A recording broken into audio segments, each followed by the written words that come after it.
Quédate en la casa, que en La Iguana nos quedamos contigo para informarte.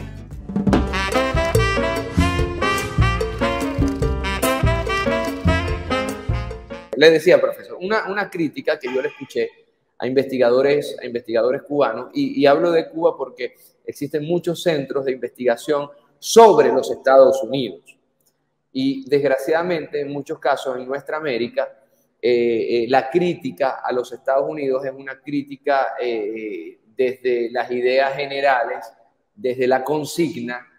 desde simplemente demonizar a los Estados Unidos, y una crítica que se puede hacer es que incluso los movimientos progresistas, los gobiernos de izquierda, desconocen en muchas ocasiones realmente al monstruo, usted lo ha llamado citando a José Martí, y a sus entrañas. De ahí el valor fundamental de este libro. Se utilizan los Estados Unidos meramente como consigna, pero a la hora de realmente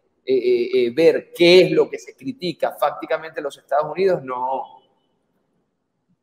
no hay un fundamento teórico, histórico, sociológico. Adelante, profesor. ¿Respondo? Sí. Bien, realmente se podría decir que la excepción, en este caso, del desconocimiento de las entrañas del monstruo estadounidense son justamente los cubanos. Y son justamente los cubanos porque su lucha por mantener su independencia, su soberanía, es una historia casi de toda la vida, una historia que arranca del siglo,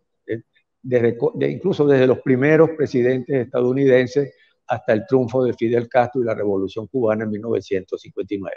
Y se ha mantenido a lo largo de todas estas décadas frente al bloqueo y las agresiones estadounidenses. De tal manera que la excepción, sin duda, son los cubanos, es el pueblo cubano y son los intelectuales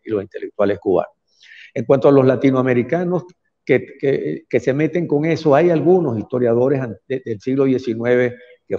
fueron muy valiosos en ese sentido, que investigaron con mucha seriedad,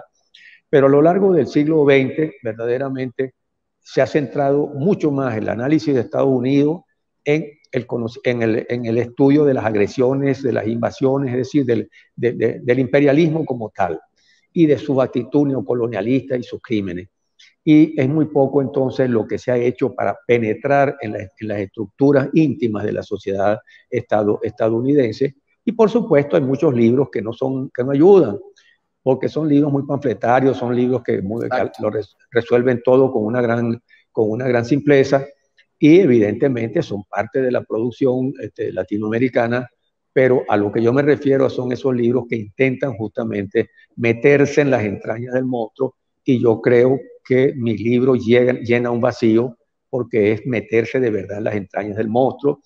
Yo analizo el papel que juega la religión, el tremendo papel que juega la religión y sus usos y manipulaciones por parte del poder norteamericano. ¿Por qué, profesor? ¿Por qué la religión? Porque la religión es inseparable del poder de los Estados Unidos. Los Estados Unidos son un país religioso que manipula la religión y la utiliza incluso para cometer crímenes, pero la religión es inseparable de los Estados Unidos, y eso es una de las cosas que yo detallo allí en un largo capítulo, por supuesto. Y aparte de eso, la religión juega ese papel. También está el problema de la visión expansionista que tienen los Estados Unidos, partiendo de lo que en la colonia llamaron la ciudad en la colina, porque ellos, las colonias que luego fueron los Estados Unidos, eran unas colonias especiales porque había un pueblo elegido en ellas, y ese pueblo elegido después, cuando fue a hacer la guerra contra México en 1846, echó a la publicidad, a los medios, la idea de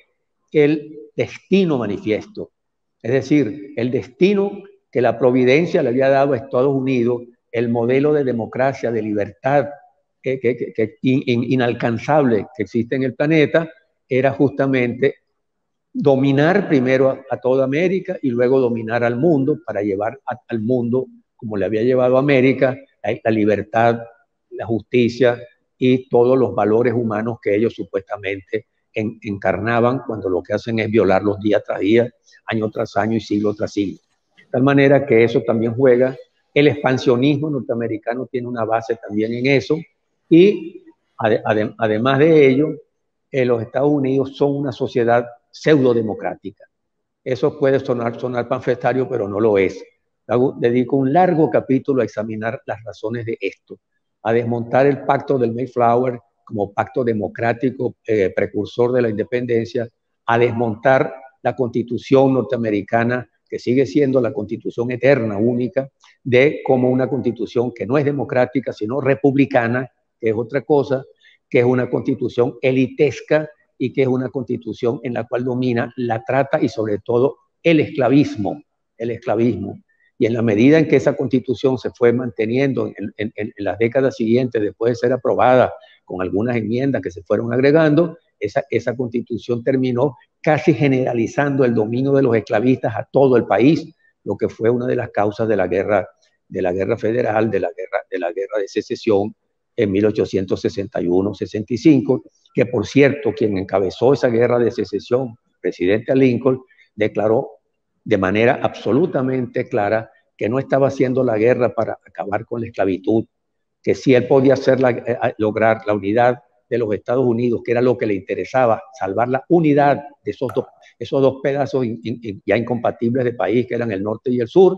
él lo haría, si tenía liberando un esclavo, lo haría liberando un esclavo, liberando a todos los esclavos, liberando a todos los esclavos, o liberando unos pocos esclavos, liberando unos pocos esclavos, pero que esa no era su tarea y que eso no le interesaba a él en absoluto. Además, Lincoln, cosa que mucha gente no conoce, Lincoln era un supremacista blanco también,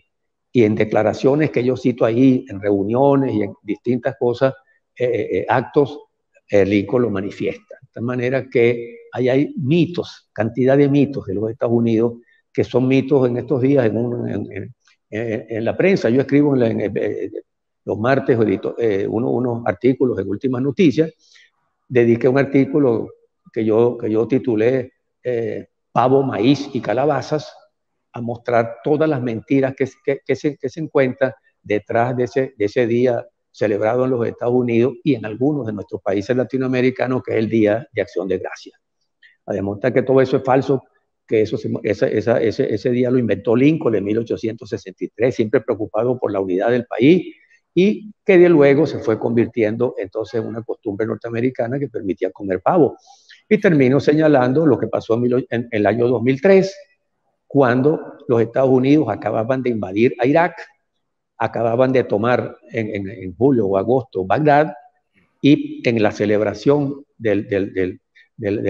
Día de Acción de Gracias, que supuestamente había comenzado invitando a unos indios, lo cual es mentira, él vino a comerse también su pavo, y como se había creado una costumbre en los Estados Unidos de que en ese día se liberaba de los pavos que se iban a comer a uno, Bush liberó a uno de los pavos, seguramente se lo comieron al día siguiente, y los Estados Unidos acababan de matar 500,000 de iraquíes. De tal manera que una fiesta que se hace como una fiesta de amistad entre indios y norteamericanos, era exactamente lo que es una fiesta en la cual los Estados Unidos asesinan, matan, violan, y luego entonces le perdonan la vida a un pavo. A un pavo.